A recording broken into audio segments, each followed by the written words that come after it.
மீண்டும் Hormuz நீரிணையை மூடியிருக்கிறது Iran.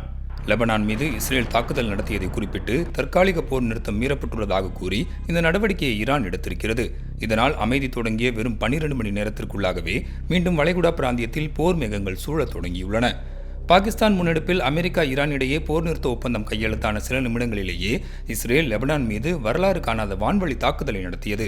இதில் 250க்கும் மேற்பட்டோர் பலியாகினர்.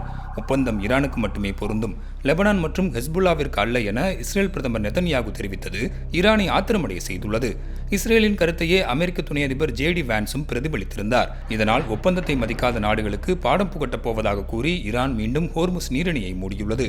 ஆனால் எட்டப்பட்ட ஒப்பந்தத்தை ஈரான் முழுமையாக மதிக்கும் வரை ஈரானை சுற்றியுள்ள அமெரிக்க படைகள் கூடுதல் ஆயுதங்களுடன் அங்கேயே நிலைநிறுத்தப்படும் எனவும், ஒப்பந்தம் மீறப்பட்டால் முன்னெப்போதும் இல்லாத வகையில் மிக கடுமையான தாக்குதல் நடத்தப்படும் எனவும் ட்ரம்ப் எச்சரித்துள்ளார். மேலும் அணு ஆயுத தடை, ஹோர்முஸ் நீரிணை பாதுகாப்பில் ஈரானுடன் எந்த சமரசமும் இல்லை எனவும் தெளிவுபடுத்தியுள்ளார். இதற்கிடையில் போர் நிறுத்தத்திற்காக ஈரான் தங்களிடம் கெஞ்சியதாக கூறியுள்ள அமெரிக்க பாதுகாப்பு செயலர் பீட் ஹெக்ஸத், ஈரான் செறிவூட்டப்பட்ட யுரேனியத்தை ஒப்படைக்க வேண்டும், இல்லையெனில் எந்த நேரத்திலும் அமெரிக்கா மீண்டும் தாக்குதல் நடத்தும் எனவும் எச்சரித்துள்ளார். பாகிஸ்தான் தலைமையில் ஏப்ரல் 10ஆம் தேதி இஸ்லாமாபாத்தில் அமெரிக்கா ஈரான் இடையே நேரடி பேச்சுவார்த்தை நடக்க திட்டமிடப்பட்டுள்ள நிலையில் இஸ்ரேல் லெபனான் இடையேயான போர் தீவிரமடைந்து வருவதால் இந்த அமைதி முயற்சி நீடிக்குமா என்ற கேள்வி எழுந்துள்ளது.